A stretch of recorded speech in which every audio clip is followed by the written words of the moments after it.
Alright, this is the last time I'm gonna try and record this. Oh my god.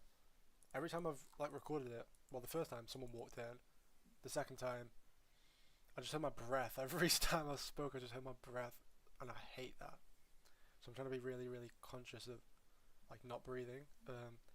So if I pass out during this video, then you know why. But anyway, it's actually gonna be really hard not to breathe now. Now I'm just focusing on not breathing, and it's fuck. Anyway, I'll try and turn the volume down anyway. But yeah, okay, let's get into the video. So this one's going to be an example video. I'm going to do a couple of example videos, do some proof videos, and then I'll have to think of something else. But yeah, okay, so let's do a quick top-down analysis. The trade was in fact yesterday, this candle right here. But let's try and understand the previous price action, okay? So daily structure was obviously bearish, and we made a low high, and obviously typically you expect daily to, well, typically you expect price to make a new lower low, right? But clearly, because this is daily time frame, clearly there was no H4 confirmation for a daily low low. So when we made the daily low low, H4 broke to the upside, caused a retracement into daily levels, and then we had some sort of reaction, but H4 never broke to the downside. So therefore, daily is not permitted to make a low low, right? It makes sense. Clearly there was some accumulation at these H4 levels that caused H4 to further buy, and obviously we took out, you know, we broke daily structure, which will mean now daily's broke to the upside. It will mean a weekly retracement to some sort of weekly levels, okay? And that's how you kind of play it. Oh my god, there's a dinosaur. I've never seen that. What? Anyway. Oh, oh, okay. Anyway. Okay, let's find the trade. Oh, sorry, that just threw me off. Okay, the trade was here. But first of all, I want to go over this. At this point in time, daily had made a high high, H4 had made a high high, and H1 had made a high high. And the point I want to make here is technically this high. For those perfectionists watching, oh my god, I've just messed it up. There we go. And obviously, if daily makes a high high, the point I'm trying to make, it doesn't mean we're going to immediately retrace the daily levels. We have to play level by level. Before we can trade the daily levels, we have to break H4. But before we can trade the H4 levels, we have to break H1. Before we can trade the H1 levels, we have to break M15, and obviously you get the point. And the trade was actually framed off of M15 structure. And the thing is, like, just because daily, or just because a certain time frame has made a higher high, it doesn't mean that time frame is going to pull back yet. You have to play level by level. No one in the entire world knew if M15 was going to break to the downside. And if it did break to the downside, well, you don't know if H1 is going to break to the downside.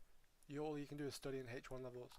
And in this situation, when daily makes a high high, before you consider daily levels or wherever they were down here, you first have to play level by level. So M15 was still bullish, just throughout the order block or whatever, you get the point. Had some sloppy pullback and pushed higher and failed to create a high high and create equal highs, okay? If you can't tell that's equal highs, then I don't know what to say to you, get checked. But yeah, and obviously this is equal highs OT, we're going to have, that's definitely not equal highs, we're going to have one level here, and then price can take this liquidity and reference a level below. So in this situation it would be, this is below the liquidity, as we can see. Again, within our structure points, structure gives you context for choosing specific PD arrays. It's like, it gives you reasoning, it gives you a range to work within. You're not just pulling a random PD array out your ass all the way down here. It tells you why, it's like a reason why. It's because of structure. And obviously the other one is within here. But this one failed, which is, if you took a trade here off a limit order, that's just unlucky, but you've got a second level to play off. So yeah, maybe one loss and then one win hopefully. what was I going to say? But yeah, the main point I want to get across is just because one time frame makes a high high, it doesn't mean you automatically go to those levels. And look, let's say H4 makes a high high. You don't just then wait for H4 levels to get tapped. You might miss out on opportunities. You first have to look at M5, M15, H1. If M5 breaks, okay, now study M15. Do we see accumulation here? If not, study H1. If we see accumulation here, obviously buy. In this example, daily made a high high, and we came to M15 levels. We took the liquidity for equal highs, OTE, and we know this is a relevant place to look for accumulation. Like we don't know if we're going to see accumulation here or it's going to sell further. So obviously in hindsight we can see great trade, there was accumulation, and this is the trade we're going to go over. Hopefully you get the point about playing level by level and why we're looking here in the first place. M15 equal highs OTE, M15 was obviously still bullish, and ideally we will be using M5 confirmation, aligning the time frames. You can be flexible with your time frames and use M1, but here it was M5, which is perfect because this is going to be the higher probability one because time frames are obviously aligned, and you can see when time frames are aligned, it's a clean trade. It should be fast, no difficulty getting through these levels, and obviously your TP will be here. I mean, we can see that price ran for like 200 pips or more after that, so if you want to leave volume on after the TP, perfectly valid, which I personally do myself. But yeah, I would take most of my volume off here because this is the relevant level. These levels in here, oh my god, these just irrelevant. This is the relevant level. Okay, and when we took the liquidity, obviously we're looking at M5, we're looking for a reversal pattern. It doesn't have to be a QM. There are obviously a lot more patterns than QM, or like a breaker structure. I feel like if you stick to just one pattern, it's perfectly fine, but I feel like you're limiting yourself a little bit.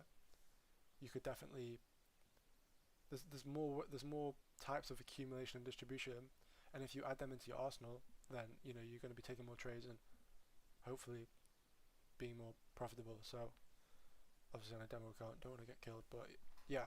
So here the trade is like stupid simple. I wish I could show you some cool fancy stuff, but takes the liquidity, breaks to the upside, and then we have the liquidity feeding into our low. Again, this is the essential pattern you want to see. Boom, boom, like this, like so. Okay, break to the upside, this low, we don't get involved here. We're not missing price or anything.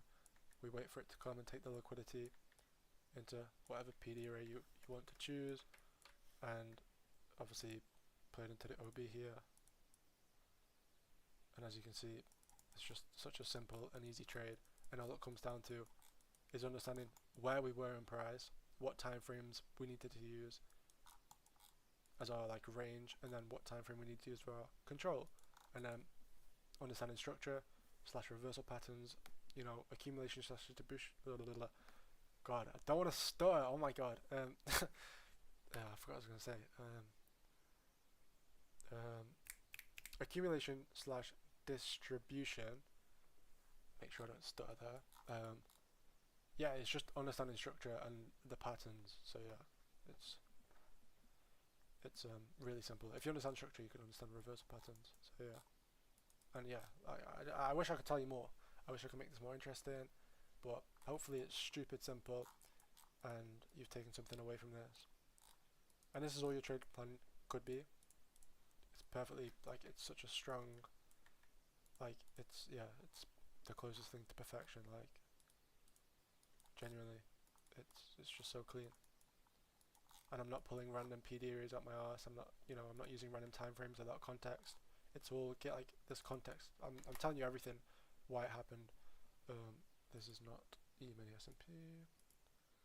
So yeah, I will be uploading every week on Wednesday, and after the proof videos I'll have to think of something else to do, but I'll keep it going. A lot of you have asked me to continue, and yeah, it's really nice that a lot of you sending me messages that it's working for you and it's really helped you, so that like genuinely makes my day. So yeah, I'm really glad that you send me messages. And also, if you need any help with anything, feel free to message me on Telegram. So yeah, let's see how long this video is. 10 minutes. Perfect, perfect, perfect. Short and sweet. Okay. So yeah, I will try and get a new video out in a week, and feel free to join my Telegram. I feel like I'm dropping a lot in there, personally. And yeah, that is pretty much everything. So yeah, I will make sure to, oops, just dropped my bottle. I'll make sure to get a video out in a week. So yeah.